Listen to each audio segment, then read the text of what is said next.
What's up, real MVPs? Ricky Widmer here, and welcome into another edition of MVP Sports Live. I am joined, as I always am, with my beautiful co-host, Dave Elster. Hey, everybody. Dave, we almost went over, because I did the mistake of, hey, let's talk about Falcon and the Winter Soldier, like 40 seconds before we're about to go live. You just dropped a little bit right there. Go ahead, Dave. You got 4 seconds. Wrap it up real quick. Gotta get the box, hit that button, the wrap it up button.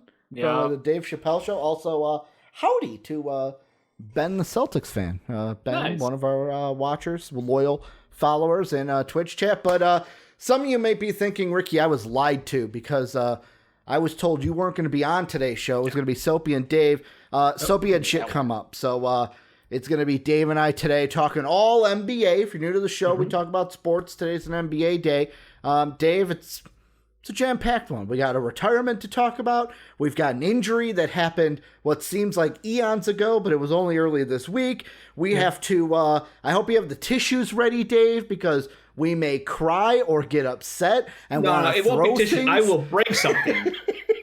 All the glass objects are out of the room, right? All the glass objects are away. No. So Dave can't throw it at a wall. And then we'll look at the draft for the Oklahoma City Thunder, who... yeah, they have a butt ton of picks, Dave.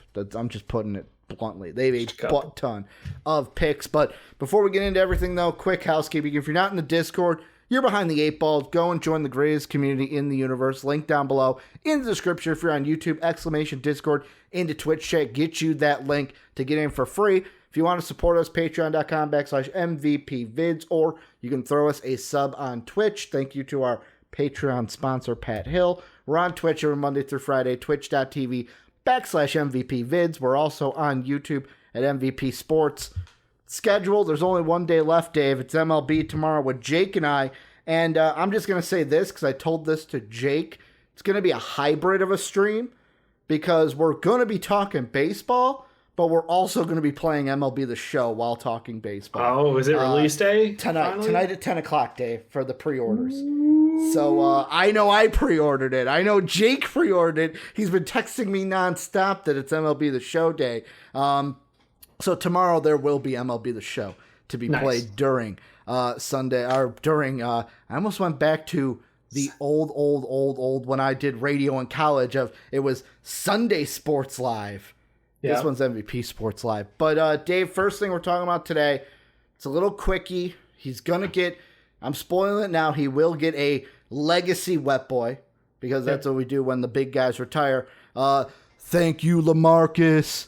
LaMarcus Aldridge retired, Dave. What do you think? What are you feeling after this? I mean, obviously the situation probably like not the best for the retirement, but I understand it. Yeah, I mean, a medical condition involving your heart is kind of terrifying. Yeah. I mean, I think that's just think about Chris Bosh. It's the suddenness of it, you know? We saw LaMarcus Aldridge literally have a great start to his Nets career, and then instantly overnight, it's just gone. So it was like, okay, this guy went from someone who's going to help them win a championship. He's an aging vet, multiple-time All-Star, multiple-time All-NBA. Like, this is a guy who's going to the Hall of Fame. Yeah. And it's a shame that he's going to miss out on, I think he was like 20 points shy of the 20,000 points club. Just an incredible career mark. Regardless, I know nice round numbers people attract you, but it doesn't detract from anything he's done. You know, he's one of the best mid-range touches in the NBA's history. Just a phenomenal all-around player, and he's kind of like the quiet guy. He played in Portland. He played in San Antonio. You don't really have a ton of memories. You have that playoff series for me in San Antonio where he was like the guy because of Kawhi's, and you know, outside of that, you know the memory I have from him. You know the one I'm gonna do. The draft day memory? Not the draft day memory, because I remember Dave. draft day. Do you remember draft day, Ricky? No, I someone else might have drafted him and then traded him for somebody else. Ed Curry, I think it was. Is that who he traded for? Basically a nobody that did not live up to LaMarcus Aldridge. He also had health condition problems, by the way. I was going to say, LaMarcus Aldridge has a special connection to not just MVP, Dave, but both you and I, for he some was reason. our OG.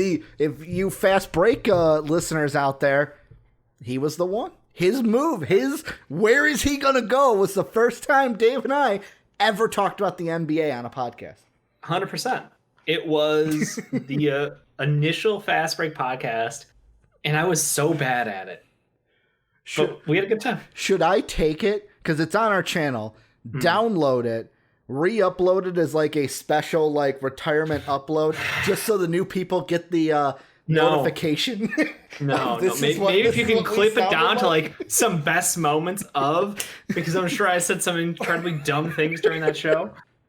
But no, don't re-upload that epic fail of an episode. Or I could even just throw it out on Twitter or in the Discord, like, hey guys, you got to check this gem. It was a first ever. It felt very different to start up a new show, and I'm glad that over many iterations, the Fast Break still lives on.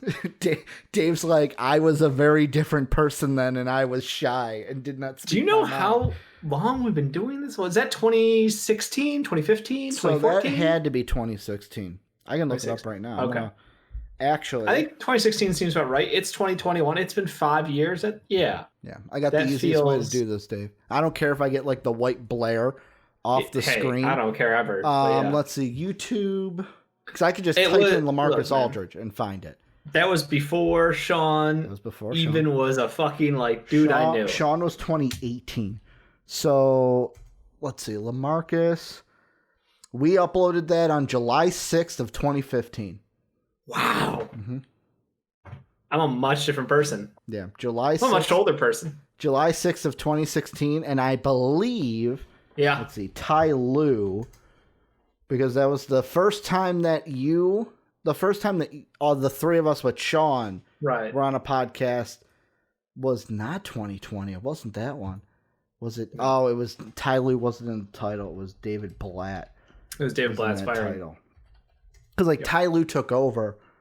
LaMarcus Aldridge, hell of a fucking career. It's 6 years. Spurred our career as basketball talk, which I think a lot of people found us off of that. So dude, I'm happy. 22,000 views. That's nuts. The one with Sean was January. Now him and Phil did it a little bit before, but the three of us, January 24th, 2016. Was the first iteration of the Fast Break with us three. And we did it all the way up until last year. And also thank you, Chainsaw, for giving us that what is it called? Prime Gaming now. Prime sub, the 5 months. Thank you for that. But yeah, LaMarcus Aldridge, he'll get a legacy Wet Boys. So those of you checking out Wet Boys, I have spoiled that right now. I want to know who's been watching us since then. Fucking that's my thing. Like, if you're watching this video that long on YouTube, let us know if you've been watching since like the OG LaMarcus Aldridge. Like, if you were here for that shit, I'd love to know. That's the one thing I will say about YouTube that I fucking love is how they added in the comment section the little subscriber badge that I can highlight over and go, okay, how long have you been with us? Like, okay, what we're referring to was before that. I understand. Or like, I don't see the subscriber badge and I go, you're not subscribed to us. So, I've worked a lot of channels for a lot of years, let's be honest. Doesn't really tell the whole truth. Dave, the first real topic we're talking about, Jamal Murray, haven't been able to talk about it for a while. This happened, I want to say, Tuesday or Monday. Yeah. It might have happened Monday because we did the NBA on Monday with you and Sophie. That would be the problem. So basically, torn ACL out for the year. I'll just get to the skinny of it. What does this mean for the Nuggets? How bad does this hurt them in the quest to win the West and win the finals? It killed that. I mean, out the window. Sorry. Just baby with the bathwater. I'm blunt with you. It's dead. It's dead. It's so dead. It can't be undead this season. But Michael, you guys did everything right. Everything right this season. You guys went out. You added the right pieces. You moved the right pieces. You kept guys around. Michael Porter Jr.'s had an expanded role. The way you brought him along as a, like a big piece of your team, the big three, technically, of your team moving forward. I loved it. Lessening the reliance on Paul Millsap by adding in Aaron Gordon. I think that every move was correct. Yeah. I don't have any fault with them. The fault is with the NBA and the schedule.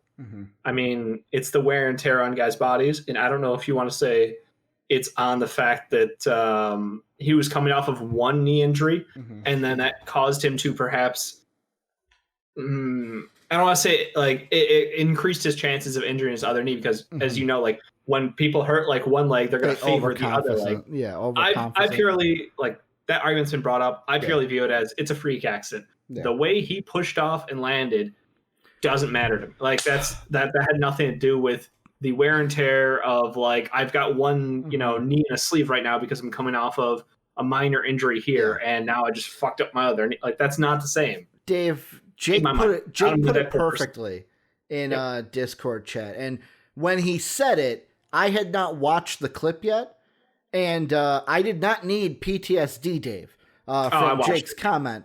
Then I watched it, and I was like, all right, yeah, Jake's fucking right. Because Jake's first reaction in Discord was, yeah, reminds me of Derrick Rose.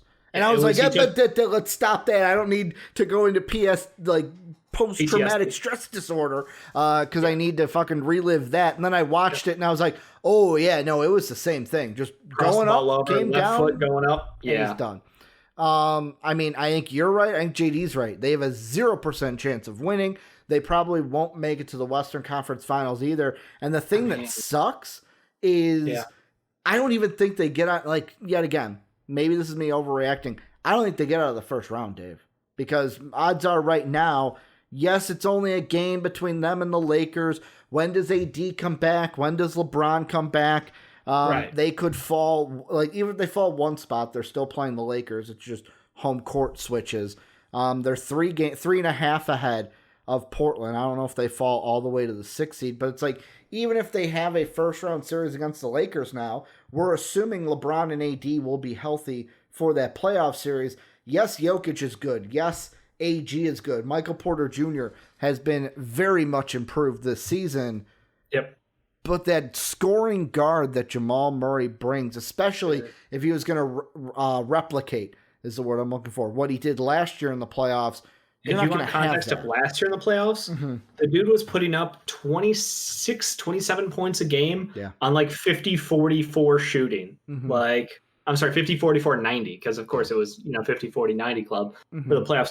Insane volume. He was getting everything. He was the hottest. Like, Donovan Mitchell came out the gates in the bubble and just punted people. Like Donovan Mitchell was insane to start. If only Don Mitch and Jamal Murray didn't have to play each other in that first round. The duels though, they had were incredible. And Dual like 50 I think pointers. it elevated both of them, and I think that was the thing. Like we hadn't seen Jamal Murray take that step from I'm a point guard, shooting guard kind of combo, but it's Jokic's team to like. No, we're a 1-2 punch that can beat anybody in the NBA. Like he took that step, and losing out on that guy is so fucking tough for them. I mean, not to even discount the fact that he also was heavily involved in the offense. I mean, he was able to get he was doing all the things right. He was excelling at the role in that Denver Nuggets offense at a level we'd never seen before. So taking a step down from that, like. That's massive. I'm sorry. Campazzo is not going to be him. Like it's like I love what Ben says. He goes, "I like the term punted people." Reminds me of just Randy Orton, man, just punting people in the face, man. That's true. Probably I've been watching a lot of wrestling highlights in the last week. All we need is Jamal Murray coming out there RKOing people when he was in the bubble. But like, if you're a Nuggets fan listening to this, like I don't know what to tell you. Like usually when there's injuries, we try to like be like, oh, it sucks, but like here's the hope, here's the light at the end of the tunnel. There is none in my mind. Like this is like season. All right, pack it up. We'll see what we can do, but it won't be good. Next season we'll see if we're ready to go. I mean, look, they still have one of the best bench point guards in the NBA. Locked down, not really a problem. So like they've got guys to play a role, but it will require everyone else to step up their game. Now, earlier this week, I made the case that Jokic should be looked at in the MIP as well as MVP conversation. The Giannis argument. Absolutely. He's taken a massive leap in his scoring game. He's incredibly efficient, but like he knows that the burden lies with him on the scoring end. He's already upped his scoring from basically 20 points a game or 19 to 26 points. Like he is been great for them. So now really it comes down to, okay, if you're losing 20 plus points a game from Murray, you're going to give what? A handful of those points go to Aaron Gordon. You're going to hope a handful of those points are going to go to Faucho and Mm-hmm. I'm not Fauci. I can't pronounce his first name. Campazzo. Yeah. Like, where's the punch going to come from? Mm-hmm. My hope is always Bull, but they seem to have such a short leash on this man. I want him to play, and I'm like, what better time than here? What better place than now? Mm-hmm. Like, do it. I mean, like, the only thing, and yet again, this isn't me saying this is where the punch is going to come from, but, like, the only thing I think of is, like, guys stepping up. It's like, are we going to see, like, a guy like Will Barton, Will the Thrill, step up, score some more points? But, like, I don't even have confidence saying that out loud. Like, even all the point guards, I look at their roster and I go, I don't see, what, is PJ Dozier going to be the guy, Dave? If Campazzo can't do it, is Dozier the guy? No. Like, no, Monty Morris, but like, and he's, again, literally the best bench point guard, or one of the best bench point guards in the NBA. But again, he literally has only been back for a handful of games. It's like, okay, he's incredibly efficient, but he also, like, he's a perfect role player. He's the, like, TJ McConnell tier of, like, I'm so fucking excellent at being a bench point guard. How will that transition to him now starting? He had his first start. He had a pass. I don't want to say passable because he shot fucking 50-50. Like, you know, he shot well, but it was like 11 points, 3 boards, 2 assists. Like, not really a true, I don't know. I think they're still going to find it. That you're right. They might shake things up. They might roll different laps. They might run with no point guard out there and just roll with, hey, we can run Jokic as our 1 and have 3 wings and Aaron Gordon and Jokic out there. Like, Dave, why not? I've got the answer. Oh, no. You go to a guy that kind of showed himself in the G League a little bit this year, Dave. Guy that was playing with the young kids, but still showing people up. You get Jarrett Jack in town, unless Jarrett Jack is signed with someone. I did not know this. He should be signed. I'm assuming he will sign with the Nets now that they have an open roster spot from LaMarcus. I was gonna say, like, bring in Jarrett. Like, you could be the scoring guy for us. Yeah, Dave's like, I don't like that. Maybe we're wrong, and it will be fucking PJ Dozier. Like, who knows? Like, that's my thing. Is like, I think either way, you're asking a lot out of someone who has. I mean, there's no way you can fill what Jamal brought to the team. So you need everyone to step up. I still am just pissed about the fact that Bol is on such a tiny minutes restriction. I know every time he's in the game, give this man the world. Give him the world. The problem. Okay. Small gush. The problem is every time, because he's only limited to like 3 minutes a game every fucking 2 weeks or whatever, when the ball hits his hands, he's not letting go. Yeah. He's like, oh, this is my chance. I'm going to score. I'm going to do crossovers. I'm going to bring the ball up the court. I will be the only man who touches the ball. Fuck passing the ball. Yeah. This is called I get to show out. And he's incredibly good at it. And I get it. Like be a team player. Like, I get 2 minutes. Like fucking like every 2 weeks. Like fuck you guys. Like he's such a good prospect. And if he were on a bad team, could you imagine if he was doing what Poku was doing? 25 minutes, 30 minutes a night of bull out there. Unless he was on Orlando. Unless he was on Orlando, because then he wouldn't get minutes over Wendell Carter Jr., Dave.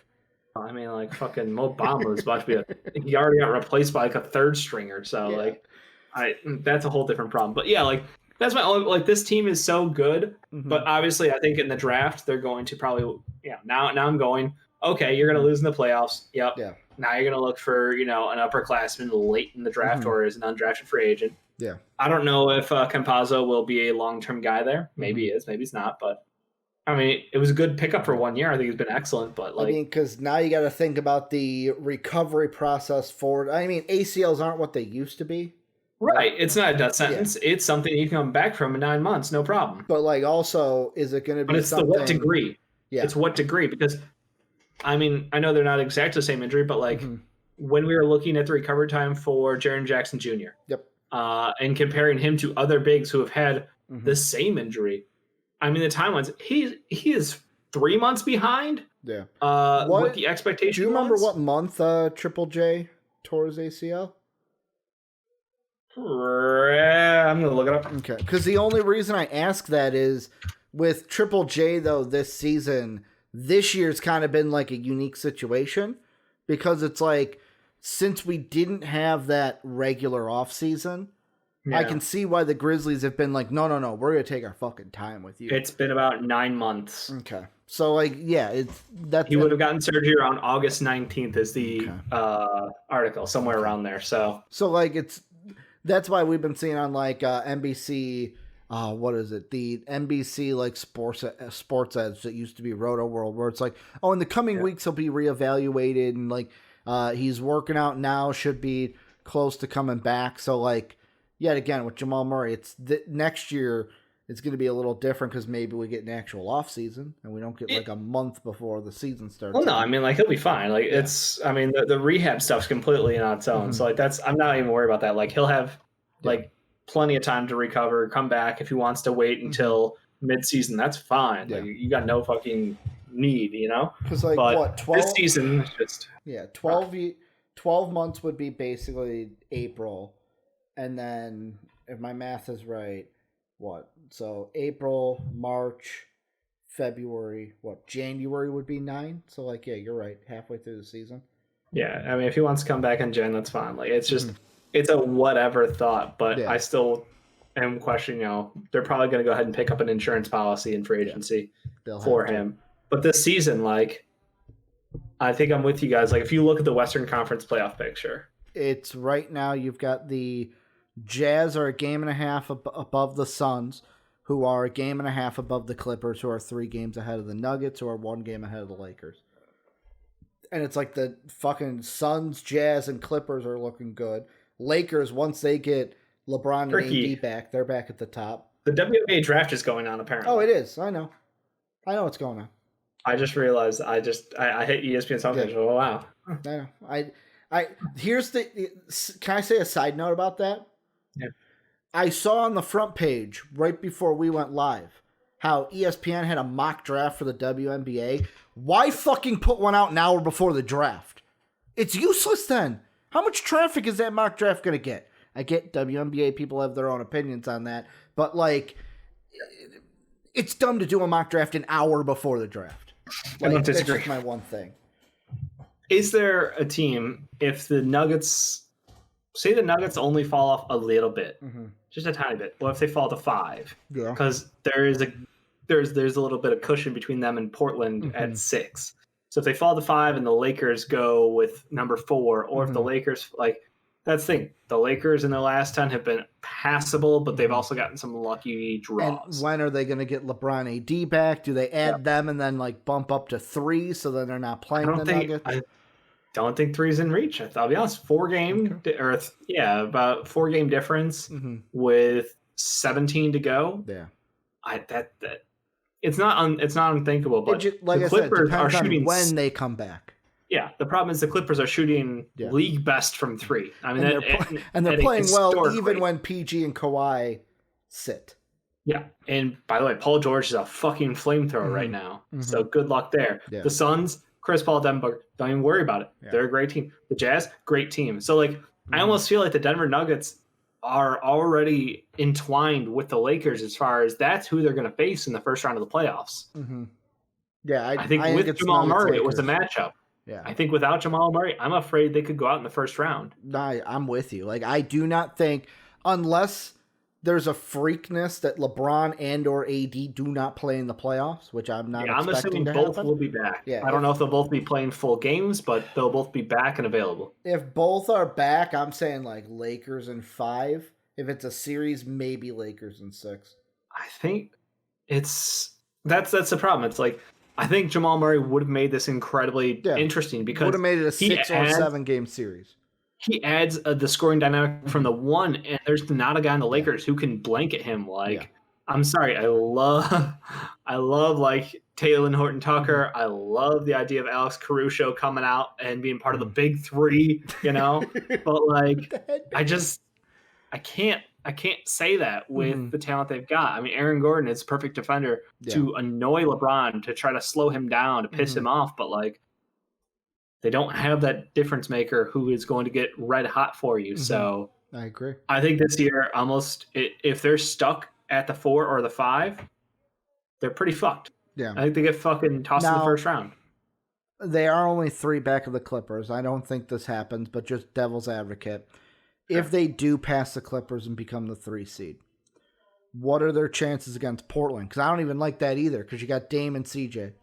Yeah, Dame and CJ with how they can be like the scoring if I'm being output honest, from those guys. Portland's Like, getting leaped. you think so? By Dallas? Dallas is one of the hottest teams in the NBA. Even that, and like Luka and KP versus just Jokic. Yeah. Like that's a bad. Good luck guarding Luka, guys. Well, they do. They could.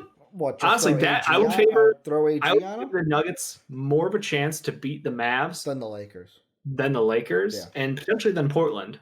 Okay. I think that's the thing. Like, they match up really well against certain teams, and I think that the Mavs might be one of their, like, if they could get into a situation where they're going against the Mavs, that might be like, hey, we got a shot to make the second round here. Yeah. I really think that would work out well for them because the Mavs have an issue at center. I mean, if you have an issue at center against the good luck. And I know people want to look at the regular season matchup. The regular season's different than the playoffs. So because once you focus in on a team and can game plan against them, and you're in the playoff rotation, you're in a series. Yeah. You're not going 11 deep. You're not going 12 deep. So I'm all about the idea that, like, best case scenario for this Nuggets team this year is if they can continue to bust ass. Because I think that's the one thing. Like, Jamal Murray, it hurts their chances in the playoffs. But regular season-wise, I still think they're an incredibly tough team to face. I still think they're potentially a top 3 team in the West. So we're kind of in agreement that the odds for the Nuggets don't look good. Kind of sucks that, hey, if you're a Nuggets fan, you're looking towards next season now. But Dave, let's try to not get angry too fast here. Just take a quick sip. But it's time to talk about the state of the Bulls. If you guys are new to the show, both Dave and I are Bulls fans. So this is a pure homer topic here. 30 years of Bulls fandom. Yeah, 30 years of Bulls fandom. The news came out today. Zach LaVine is going to miss multiple games due to injury, COVID safety thing. Point is, he's missing multiple games, which some people I've seen on Twitter have been like, good, Zach needs to fucking sit out games because he's doing the whole Jordan thing of like, well, you know what? Doesn't matter if I'm injured. This team needs to win. I've also seen people go, great, the Bulls are going to play better without Zach, and then people are going to be like, see, it's time to trade Zach LaVine. Which, stop it. If you're one of those people, stop it right now. You shouldn't have an opinion on basketball. But that's just me being a homer and telling it how it is. But Dave, you and I feel like we have these similar kind of feelings here, because I'm going to bring up, in my personal opinion, our Discord has been little Bulls heavy recently, where there have been some jabs at Bulls fans. I feel it's a bit toxic against the Bulls. It's a little toxic against the Bulls. I feel like people know that we're Bulls homers. Yes. And they like to just twist a little. Yes. I also would, I am outing him here, by the way. I am outing Soapy here, by the way. That's fair. Last night in the Discord, we had a little back and forth between fans in the Discord, and Lolian was kind of bringing up some points about the Bulls. And Soapy said to me numerous times, he's like, can I make Lolian my wet boy because of what he's doing to Bulls fans right now and shutting them down? And I was like, no, that is preaching toxicity. We do not preach toxicity here. We're a hate-free community. As a Bulls fan, though, whenever someone in the Discord says something about the Bulls, I have nothing to back it up, because I am frustrated. And really, my conversations come from not anything in the Discord. Discord's great. You should join it. But there was a conversation I had with JD, who's in our Discord, but we had it between like private messages where, so the whole conversation was, I put a picture of Al Bundy, like putting the noose around his neck. And this was like after the Minnesota loss, because Minnesota's the worst team in the league. And JD was basically like, I don't even hate the Bulls. I just love the reaction from the fans. Everyone acts like we lost the NBA title after every loss. And I'm like, this loss deserves it. This was the T-Wolves loss. This was a game we should have won. Yes, we had a nice 3-game win streak over the Nets, Pacers, and Raptors. However, this team is losing games that we should be winning. Also losing games where we have big leads in the game. I'm like, yes, this is year one of the AKME regime, and it takes time to build a contender, but we should be able to hold big leads over bad teams. And we should beat teams like the ones I'm looking at, Dave, the Timberwolves, the Magic, the Cavaliers. These are all teams that we should be able to beat if Zach and Nikola are out there. If our team is mostly healthy, we should be able to beat the Timberwolves, the Cavs, and the Magic at least 8 or 9 out of 10. Am I wrong? You are correct. Do you feel the same? How is your... Because that's my big thing. We're losing games to teams we should be beating. Yeah. So, the most recent game, the Orlando Magic, the team that we literally gave away future firsts to get Wendell Carter back, and 2 players who we were like, we're over it. Yeah. We're done with it. Wendell Carter, Otto Porter, go ahead and have them. We don't have the time or the mental. And, well, I'm not even coach. I mean, they didn't play, but we gave them to the Magic. No, we did not. I thought, they're on the Wizards. Never mind, I'm dumb. Yeah. We gave them away. That was the Wizards. Yep. So, literally a team who we got back an all-star, and they got back a guy with a hurt back who's inconsistent, and a center with an injury history who has played terrible against every strong center in the NBA for the history of him being in the league. Yeah. And what happened to us, Ricky? What the actual fuck happened to the Bulls? How do we lose a game? I mean, the score looked generous for us. After 3, I think we were down 20 at our worst. I literally had to turn the fucking game off because I was just yelling at Billy Donovan and trying not to strangle him through my screen. Yeah. Is it wrong to say that he's the problem? Because so many times now, I'm starting to get to where it's like, maybe Billy Donovan's not the right coach for us. And I get we're year 1 under AKME. I get it. Yep. So let's break it down. How do you win games as a team? It's a coach, it's roster, it's scheming. All 3 of those pieces, you have to have the right guys on the team. That's AKME. You got to have a coach who has a good plan. That's him. And you got to put it all together at the same time. So the problem is that Billy Donovan's history is he's had an incredibly gifted point guard for his entire time in OKC previous to this. So when he goes to a team without a point guard, what do you expect him to do? How do you expect him to win? And I think he didn't have an answer for that. I think he thought, hey, Kobe White, he'll improve. He'll get there when he took this job. He's like, that kid can be a point guard. I can work with him. I'm the point guard whisperer. Like, I make this happen. I can get the best out of him. Turns out Kobe White's a shooting guard through and through. There's not even a fucking hope because he will just turn the ball over. Or a scoring guard. Not even like a real point guard. He's just a scoring guard. I said a 2 guard, right? Yeah, 2 guard. But are 2 guards the only scoring guards? Can point guards be? Okay. Yeah, well, whatever. I mean, you got the other category of Dame and Steph, but like, fuck it. Like, he's a scoring guard through and through. Doesn't have an eye for it. So, like, the frustration is, what do you expect Billy Donovan to do to win with this roster? Because our best young prospect in Patrick Williams, the Paw, is hesitant to take shots. I watched him pass up on so many open looks. I love the kid to death. He needs to be more aggressive with the ball because no one else in our team can be anymore. Like, Thad looked terrible. Again, I'm just going Magic game just to give you guys context here. Thad looked terrible. He's usually our 3rd best player on the team. He's the guy we can count on. He's a veteran. He went 2-2-2 with 1 of 5 in the Magic game. Tice bailed us out and scored a lot in garbage time, which great for you. You actually try hard, and I love that. And I understand why other teams love you, but you're still a scumbag to me who tried to hurt players. In the same boat as Kelly O. Okay. I was like, did he? I thought that was Kelly O. Yes. No, he is also a scumbag. Okay. Can't go away, but now he's our scumbag. A la Mike Dunleavy. We're cool with him. Yeah. We're cool with him now. But yeah, like, our roster construction right now is just straight ass, and I think that's the problem. Like, Billy Donovan's not doing us any favor, but he doesn't have a point guard to work with. Yeah. So what do you expect him to do? How do you expect him to use this roster to go and win games, especially when it's already been made public in a press conference that Kobe White and Lowry Markkanen suck dicks, so they're not going to get big minutes. Yeah. And then in the minutes they look fucking terrible. Like, you massacred their confidence, and then what did you think was going to happen? They were going to shine like role players? Yeah. Like, Lowry Markkanen's gone. He's gone. Like, he is so gone. Yeah, done. Donezo. But again, it's like, how come we couldn't find a way to? We had an entire season with him this year. Why couldn't we find a way to work with him?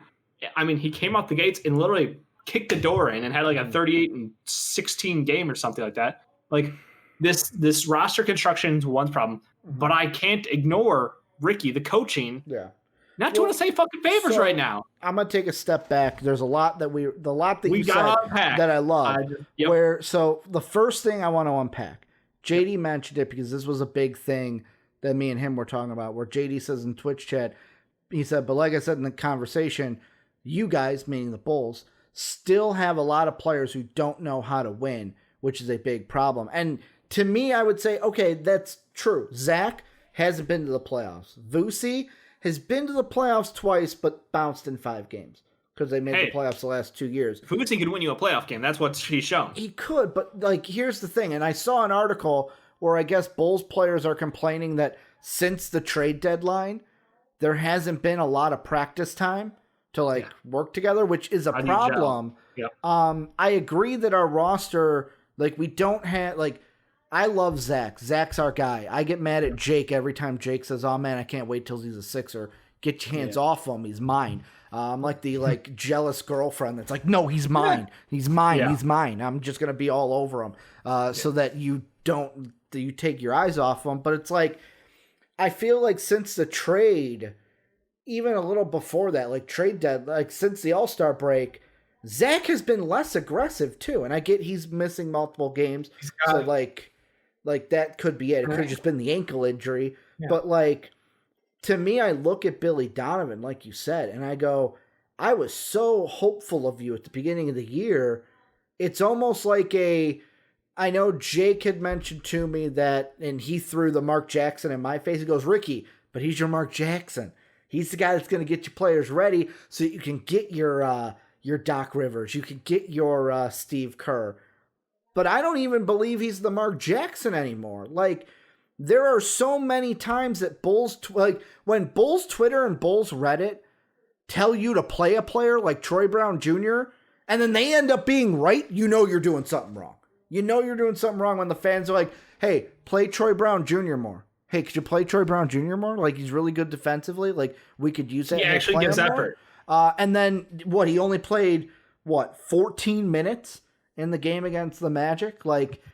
I get that you want he can't shoot, and we understand that. But he's there for defense. You need someone who gives an actual fuck on the court, and it was very clear that the starters had already, mentally boomed. Yeah. So, look, I get it, but I think the upside is, and the last conference that I heard from AKME, I think it was just AK, I'll be honest. Yeah. I don't think Mark Eversley was out there. The last commentary that I heard was something along the lines of, we're not done making changes. It was the idea of no one is safe on this roster kind of a feeling. And the way the contracts line up for this Bulls team, we are in a position where we will have a lot of openings. We will have a lot of money to spend. I don't know if we've done enough to tell other teams, come here and play with Zach, or because this is the decision. We're at a point where, let me back up a little bit. We're either going to make the playoffs, we're going to miss the playoffs and have our pick taken by the Magic, or we're going to continue on our losing ways and try to retain a top 4 pick by luck of the draw. Yeah. So we have 3 options there. And then we hit the offseason. Zach will not take a deal because he is not eligible for his own personal max if he waits one more season and has he's not season similar. He's not taking a deal until after next season. Correct, because he would miss out on money. So if he waits until next offseason, he's in his best position for him to profit the most. So no deal's going to happen there. So that leaves the Bulls with a situation of, we could lose Zach if we don't win this year, even just make a playoff appearance kind of thing. Or do we just move on from Zach? And I think that's realistically where the Bulls are at, is the idea of we've got a future of this team we have to figure out. And I don't know that we have the talent on the roster to confidently say, with these offseason additions, we're going to be a playoff team locked in the East. So looking at the contracts right now, Kobe White tradable, Ryan Arcidiacono club option, could be gone if we wanted him to. Satoransky, non-guaranteed $10 million. We could just cut him and not feel anything for him. Sato's great. No. I'm just saying we could if we're trying to clear cap, though. Yes. Garrett Temple unrestricted. Denzel bum-ass Valentine, unrestricted free agent. Javonte Green restricted. Makoka restricted. Troy Brown is under contract. You got Felicios finally up unrestricted. Lowry's restricted. He's fucking gone. Tice is how also hasn't Felicio UFA. been cut? I don't know. Contract? Dead cap? Give me 1 second. I'm going to walk away for a second, and then I'll be right back while you talk. I will gush. So what Ricky set up there with the contracts is basically we have a chunk of money that we can set aside to go after someone. The problem is this offseason, A, who is, kind of BPAs in free agency, and B, could we convince any of them to come to the Bulls? Obviously, the dream for Chicago has been Lonzo Ball. We wanted him during the season. He outplayed his value to the Pelicans to the extent where we couldn't get a deal done. We offered a lot from rumors I've heard, quite a bit. So the fact that we couldn't get the Lonzo Ball deal done during the season makes me concerned and a little curious to see if we could get a sign and trade or if the Pelicans are now all in on him, which I would understand. Dave, so I'm with you. I said it in the Discord. Yep. I have seen the light. It's not going to happen. But you know who we need to go all in on this offseason? Who dat? Chris Paul. Give him the fucking ball. Like, give him everything. Like, I was looking at there was a graphic they had of like winning percentages before CP3, winning percentages after. And I'm like, he probably won't come here because we're not a winning franchise. But like, neither were the Suns. Good point. Good point, David. If he feels like the West is too loaded and he can get an easier road with the East, I would throw a max at fucking CP3. I would if it meant that we can keep Levine and actually make the playoffs and win. Is that too crazy? Or would CP3 even want a max? Yes, he would. But how many other teams would be giving him that? Like, Ricky, he's going to be lined up to earn $40 million if he just accepts the deal this offseason. You're saying we're going to offer a max to a 37-year-old Chris Paul. A leader, Dave, to lead our young team. I mean, he is kind of aging like Steve Nash style, where he's a more refined version of who he has been his whole career. I mean, he's playing with a similar player to Zach LaVine, as everyone says, right? He's playing with Devin Booker already. I agree. Right? The problem is their supporting cast kicks the ever-loving shit out of ours. Yeah. No, I get and yet again, even if we got a guy like CP3 or Lonzo, would Billy Donovan use him right? I think it all comes back to that. Obviously, Chris Paul and Billy Donovan have a history now. Good point. Chris Paul was the coach on the court. Billy Donovan was the stooge on the sideline. On the sideline. That's how that worked out. Yeah. So a lot of people are starting to realize how good of a coach Chris Paul is. It's the Rondo effect. Yeah. It's you literally have someone with a basketball brain bigger than everyone else on the court. It's a massive advantage. So I get the idea, Ricky. I can't, in all honesty, justify any kind of a massive deal towards Chris Paul. That was my overreaction thought. Like, he is one injury away. I loved it, and we talked about it a little bit, and Soaps has had fun with it. I had fun with it, but like, can't do it. But Lonzo is a max player. Lonzo's a max player. Can we get a sign and trade done? Can we give them Kobe White, Lowry Markkanen, and do a max deal for Lonzo Ball? Love to know. Love to find out. I think that he would be the ideal fit, but it still means that we have to find a lot of guys to fill in that bench. And if you look at the free agency class, like, there aren't a ton of great names left. I mean, that's my problem is I don't know how you flip this roster over in one season and convince guys. Like, you look at a floor-raising coach. Look what Tom Thibodeau has done with the shithole that was the New York Knicks from last year. And arguably a worse team this year than they were last year, talent-wise, like name-wise. Like, they had Marooks. They had a healthy Mitch Rob the whole season, pretty much. They have moved on from those guys. Well, not moved on. They moved on from Marooks. They moved on from someone else as well. This season, the defense intensity, like the minutes, he will win games because he's not afraid to play starters 40 minutes a night. Like, he will get you the W's. So he's a floor-raising coach. He will elevate guys based off of hustle, based off of scheme, based off of his big fucking brain. Yeah. Billy Donovan needs to have someone else around him, apparently, to hold his hand, or he needs an elite point guard. we can't get an elite point guard in the draft if we're not a top 4 pick because we don't have a pick then. So Unless the NBA rigs it. we need to either overpay or max contract Lonzo Ball. Yeah. Or do you have another free agent who would be available in that same scheme? Like I don't see any. Like the only point guard I'm really seeing is like Mike Conley. Mike Conley would be an interesting one.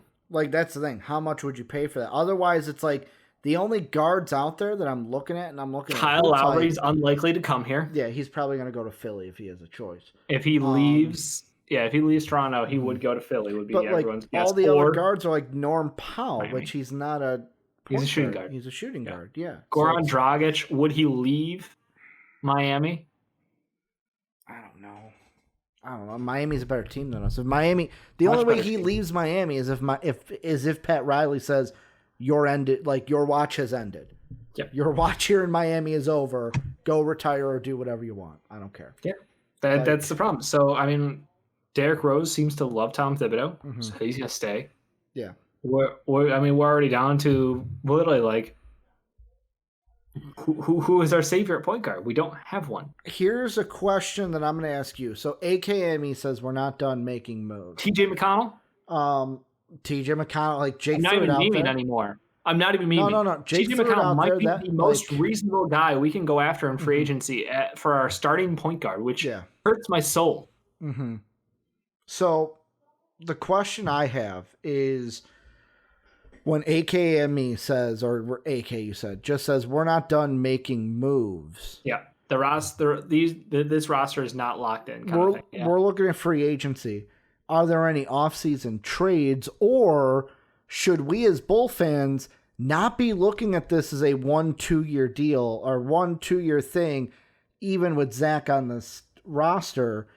Like, if we don't get a top pick to get a point guard this year, should we be looking like, okay, then 2020, like if we're looking at 2022 to be the year where we're being a point guard, I look at that and I go, so we're expecting to be bad in 2022 then, or 2021, 2022? Like, what, we're going to be bad again to try to get a top pick to get a point guard? I know that class isn't even solidified yet, so like we don't know where the point guards are even going to land or if it's going to be heavily point guard, heavily forward, but like, what's the plan? Obviously, the plan with Vuce was to, if we lose our pick this year, at least we made the playoffs. And then we can get our pick in 2022. Or but making the playoffs is the idea that, hey, Zach, we're making progress. We're going to build around you two as our two pillars. And we could maybe attract a third free agent in here who has some good talent. Yeah. Or are we going, or should we expect hey, if Lowry's on the move, they're like, I feel like teams will want Lauri Markkanen.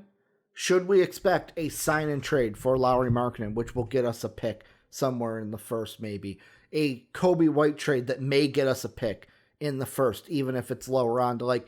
Is that what we're looking for? Like, hey, AK doesn't need a top 5 pick or top, 5 to lottery. We'd keep top 4, but like he doesn't need that top pick because he'll go out there, trade a Kobe White to get a first rounder and find talent wherever he's at. Because the thing in the Discord that I disagreed with was, I don't know who said it.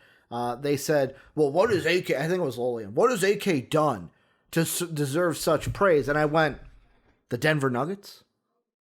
Have you seen that roster? Because he kind of helped build that roster and why he had such a big kind of resume coming into the Bulls situation. Yeah. No, and you're 100% right. I would not be shocked to see some trades involving our young talent that were not selected by him. Yeah. I think that he would be someone who might be willing to make a deal for like a late one or a mid one, kind of like you said, a Kobe White in a deal.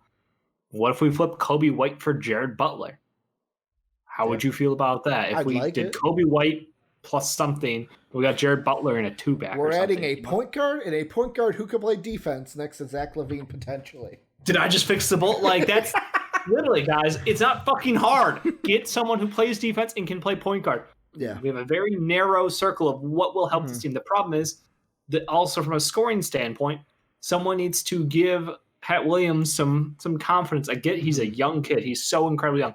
He needs to shoot the ball. He needs to get the green light. I don't know how he gets it. Maybe Zach being out, like someone will be like, great, you need 15 shots a night now. Like they have to give him, instead of a shots restriction, he needs a shots limit. Yeah. He can't take under 10 shots a night. Like I'm all for that. I think that, look, if we're not going to be winning enough games to compete for a slot in the playoffs, then we absolutely should be maximizing Pat Williams' play time, maximizing Troy Brown Jr.'s play time, and find out, are these guys, like, is Troy Brown essential in the building of our team moving forward? I like him as a player, but we don't know yet. He's still very new to the team and our system.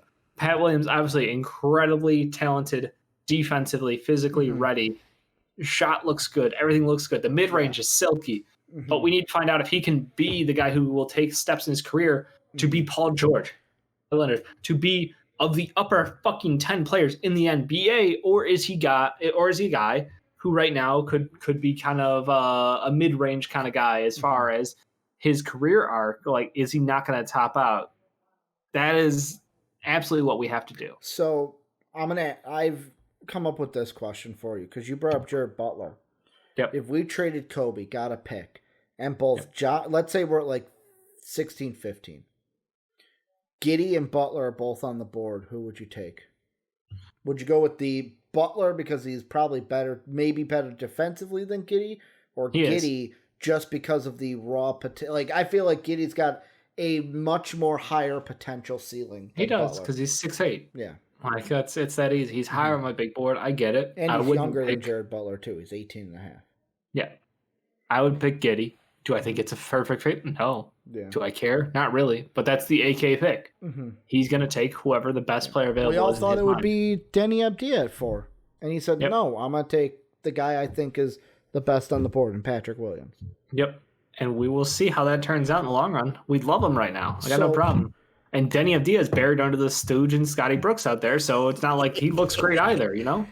Do you think that, yet again, getting into the mind of AK is difficult because the one thing I love about this front office is we do play things close to the chest. No one knew, pardon me, that we were even going to be in the running for Vusi, man, till it fucking happened. Do you think that AK or Eversley obviously they've started their scouting for the draft? Oh yeah, they've been going for a while.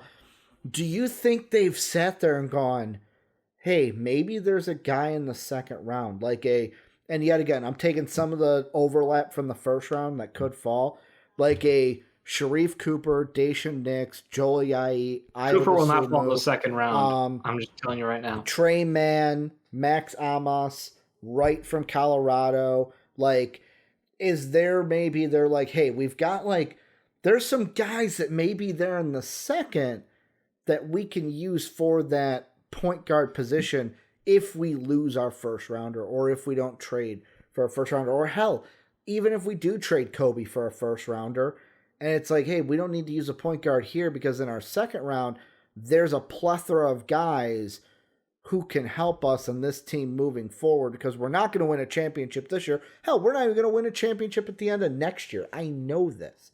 I just don't want to lose to teams like the Magic who we should beat. Look, we have pick number 40 as it stands today.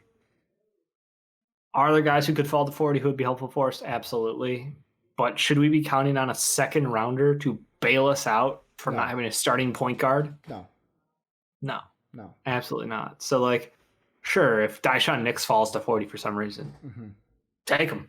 Absolutely fucking take him. I have no problem with that. But, I don't see us being in a situation where we have a starting caliber point guard available to us in the second round. It's just not it's not reasonable for me to have that assumption. I think that could we take a shot at a European player? Is that his specialty? We've talked about in the past. That's why we were all so locked in on we're getting a European fucking wing, and all of a sudden just yanked it out, and he's like, Florida State, baby. Going to Florida State. That's my question. There's a couple of young point guards overseas who could be very good, and who are probably scouted for later in this draft. So I do wonder if we go that route. I I hate the idea of counting on the draft to fill a hole now. Because like you said, is this team who should have expectations of being a playoff team this year or next year? Yeah. If the answer is no to both of those, Zach LaVine's gone. Yeah. And I think I'm staring at that reality a whole lot closer. You mocked the idea earlier of Zach LaVine not being a Bull. And I'm saying I wouldn't trade him. I would. There's a situation where we're going to get to at the end of next season, midway through the season. If we're not 10 games over 500, Zach LaVine's on the block. Oh, Dave, next season's a different story. Like, no, I'm just saying, like, this offseason, he will not be traded. Yeah. But if we're not playing well next season, he's traded by the trade deadline. Zach LaVine is going to be moved. I'm just saying, that's my mocking were to the people that were going to be like, if the Bulls win their next 2 games, I think we play the Grizzlies tomorrow. I think we got a back-to-back between the Grizzlies and the Cavs Friday, Saturday. If we win both those games without Zach, Bulls Twitter is going to be out there saying, "Oh, we don't need Zach, trade Zach." Shut your mouth. Like, we're not trading him this year. We're not trading him. Obviously, we're not trading him this year. We're not trading him this offseason. Bradley Beal, he's like the best scoring guard in the NBA right now. It's insane. But like, that's a decision AK might have to get to next year. Let's say we lose our pick. We lose our pick. We don't trade Kobe White. We're not able to get a trade for Lauri Markkanen because the fear with Lauri Markkanen that I have is, even if a team wants him and wants to sign him, like, and then the Bulls go, well, hey, we'll match him. We'll do a sign and trade. That team could just be like, no, we don't want to give up anything for him. Like, I'm not giving you a first. Look at how he played. Like, that's what I fear. His injury history this year mixed with how he's playing this year. How much can we realistically get for Lauri Markkanen? And Kobe White, I think we could get something, but are we just talking here? Or are we actually going to move on from Kobe? Because, like you said, I think that in my mind, the only 2 players, there are 3 players that would be safe this offseason. Yeah. Zach, Vuce, and Patrick Williams. I agree. That's it. Like, Thad, I would like to think is safe only because I don't know AK. I'm not in his mind. But Thad is one of those good veterans that we talked about. Thad was great. He's good. Gary was great. Garrett was great for us. And even my boy Zatarans, like, I think all 3 of those guys are high level role players on this team. But the problem is they're being asked to play more than their role. They're asked to be played starters. Yeah, and then that creates a problem. I mean, I'm thinking this feels like we're about to gut our team. Like, as a Bulls fan, I'm hitting that slow realization of I saw the trade happen and I was like, playoffs, baby, we're going to the playoffs. Like, this is it. We put our chips in, and we're going to be a playoff team with 2 key pieces who are great scorers, but it's just not there. It's not there on paper. I'm not going to be pissed that we made the move right now because it could play out better. But like, my initial reaction is I'm now coming to terms with the fact that maybe this isn't the team that's going to move forward. See, I'm not there yet. I'm not saying I won't be there, but I'm not, like, I am still there. I am still at the point where I feel like AK, the core of this team, is still like basically bringing on. The whole reason we made the trade in my mind is, first off, the contract worked with Zach to where Zach is up the free agent. It's like Zach's up, and then the next free agency year, Vuce's up, to where like it gives AK the option to where if we are still bad, you can flip Zach and Vuce for things because they're good players and they'll be young still. But I'm still at the point of like, okay, if P. Will, Zach, and Vuce are our main 3, what are we doing to build around this team? What are we doing? Because if we don't address the point guard situation for another offseason, we have to. I pretty much lost all faith. You can't be a good team in the NBA without a point guard. I don't understand how we've done this for multiple years now. Yeah. Is there a trade out there that works where basically we're getting Lonzo Ball and the main components, not the only components, but the main components are both Lowry and Kobe White, or is that an oversell? No, I think that's about okay. I think Lowry, Kobe White for Lonzo Ball and like Josh Hart. I would love that deal. Yeah. Would they do that deal? I don't think so anymore. because of Lowry? I think that Lonzo Ball is incredibly valuable. I mean, I think Lowry is an idea that they could have as a stretch out there next to Zion Williamson. Yeah. And that gives them, a little bit of hope. But like that team's problem isn't offense. It's defense. It's their lack of fucking defense. And Josh Hart is one of those guys who plays defense. He's an incredibly good rebounding wing. Yeah. So I don't see him giving up defense in Josh Hart and Lonzo Ball and effort in it's just that's a Bulls fan pipe dream right there. So that's my promise. I don't see it happening. Yeah. I mean, unless they're not going to max Lonzo Ball and we're like, we will pull out the max. No fear. Hey, that's another thing too. Like we're expecting the Pelicans to want to say, hey, we're going to want to keep him. What if they don't? What if they just say, hey, you know what?